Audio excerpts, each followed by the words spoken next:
Assalamualaikum warahmatullahi wabarakatuh. Halo semuanya, selamat datang kembali di Suara Publik, tempat kita ngobrol santai tapi serius soal hal-hal penting yang membentuk hidup kita sebagai warga negara.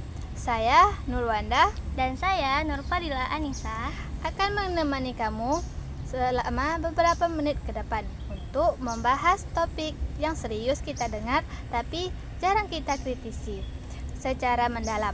Demokrasi antara idealisme dan realita. Nah, kita sering mendengar demokrasi, tapi apa sih idealnya demokrasi itu? Gini, secara idealnya demokrasi itu pemerintahan dari rakyat, oleh rakyat, dan untuk rakyat. Artinya, semua warga punya suara dan partisipasi aktif dalam proses politik. Nah, lalu seperti apa sih realita demokrasi di negara kita? Banyak kebijakan yang masih elitis, partisipasi publik yang sering hanya sebagai formalitas saja. Misalnya nih, pemilu bebas, tapi kandidatnya itu-itu saja karena oligarki politik. Yang kedua, jangan lupa soal money politik. Demokrasi kita sering dibajak oleh kepentingan modal, bukan suara rakyat. Nah, kalau begitu, apakah demokrasi masih layak dipertahankan? Demokrasi itu masih layak dipertahankan, masih tetap penting, tapi harus dikritisi dan diperbaiki. Demokrasi bukan tujuan akhir, tapi proses. Lalu dalam praktek demokrasi ini sering hanya sebatas prosedur. Kita memilih pemimpin 5 tahun sekali. Tapi setelah itu apa yang berubah? Nah, jadi ada 3 tantangan besar demokrasi di Indonesia hari ini. Yang pertama yaitu oligarki politik. Kita memilih, tapi yang bertarung sering berasal dari lingkaran elit yang sama. Kita tak benar-benar bebas memilihnya, hanya diberi pilihan terbatas saja. Yang kedua ada money politik dan transaksionalisme. Kalau nggak bayar, nggak bakal terpilih.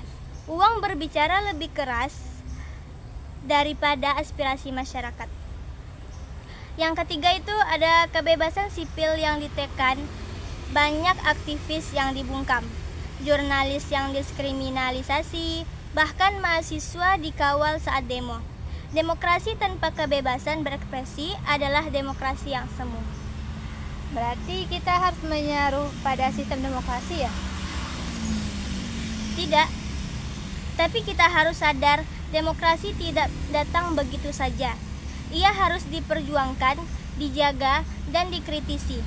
Demokrasi bukan hanya soal pemilu, tapi juga soal transparansi kebijakan, keadilan hukum, partisipasi masyarakat dalam pengambilan keputusan, dan semua itu dimulai dari kita, dari kamu yang mendengarkan ini, yang mulai peduli, mulai bertanya, dan mulai bersuara. Jadi kesimpulannya, demokrasi itu bukan tentang sempurna atau tidaknya sistem, tapi kita sebagai warga negara mau terlibat di dalamnya. Kalau kamu merasa demokrasi kita pincang, jangan diam. Kritik, sampaikan, ikut diskusi, bahkan kalau perlu cetak pemimpin masa depan dari diri kamu sendiri. Baik, apa sih sebenarnya makna demokrasi dalam konteks Indonesia? Secara normatif, demokrasi Indonesia adalah demokrasi konstitusional. Hal ini tercantum dalam Undang-Undang 1945 yang menekankan kedaulatan rakyat dan supremasi hukum. Demokrasi ini juga dikenal sebagai demokrasi Pancasila. Artinya, nilai-nilai Pancasila menjadi dasar dalam praktiknya. Kemudian, bagaimana sih sistem hukum demokrasi kita saat ini? Kita menganut sistem hukum campuran antara sipil dan adat. Tapi pada praktiknya masih banyak ketimpangan. Misalnya, hukum bisa tajam ke bawah dan tumpul ke atas. Ini yang membahas banyak orang yang mempertanyakan, apakah hukum benar-benar berpihak pada keadilan? Dalam Undang-Undang Dasar 1945, seperti apa sih idealisme demokrasi yang kita bayangkan? Dalam Undang-Undang 1945 menekankan bahwa pemilu langsung, partisipasi rakyat, kebebasan berserikat dan berpendapat, serta pembagian kekuasaan trias politika. Secara ideal, semua kekuasaan berasal dari rakyat dan dijalankan untuk kesejahteraan rakyat. Itu berarti seharusnya tidak ada penyalahgunaan kekuasaan ya? Nah, betul, tapi idealismenya itu seringkali tidak berjalan mulus karena banyak aktor politik lebih mementingkan kepentingan kelompok daripada kepentingan publik. Apa saja sih masalah nyata dalam demokrasi kita ini? Nah, yang pertama, money politik masih kuat. Pemilu seringkali menjadi ajang transaksional. Jadi apa saja sih masalah nyata dalam demokrasi kita ini? Nah, yang pertama yaitu money politik masih sangat kuat. Pemilu seringkali jadi ajang transaksional, bukan pertarungan ide.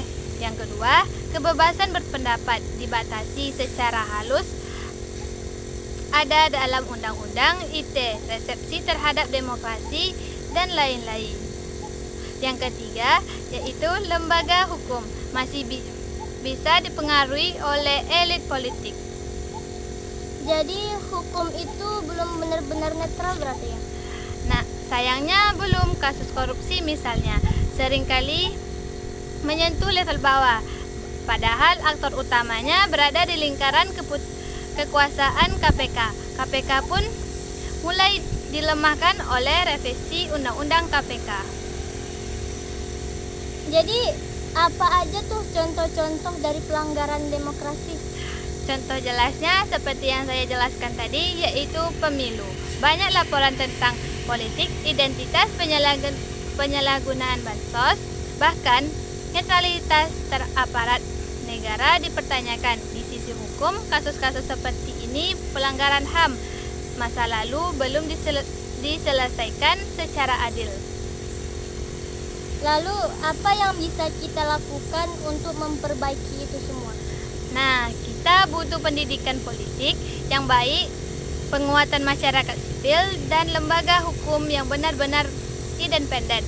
Rakyat juga harus aktif mengawal demokrasi, tidak hanya pasif dalam pemilu. Dan tentu perlu pemimpin yang punya integritas, bukan sekedar populer saja ya? Nah, betul sekali. Demokrasi idealnya hanya bisa diwujudkan dengan aktor politik yang visioner dan masyarakat yang cerdas. Sebagai penutup, dapat disimpulkan bahwa demokrasi Indonesia secara ideal memang menjunjung tinggi kedaulatan rakyat, hukum, dan keadilan, tapi realitasnya masih banyak tantangan seperti korupsi, manipulasi hukum, dan lemahnya akuntabilitas.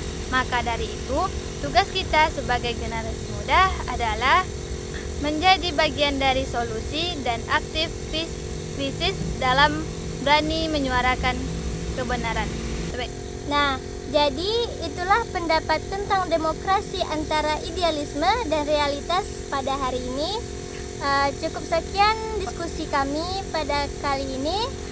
Wassalamualaikum warahmatullahi wabarakatuh. See you.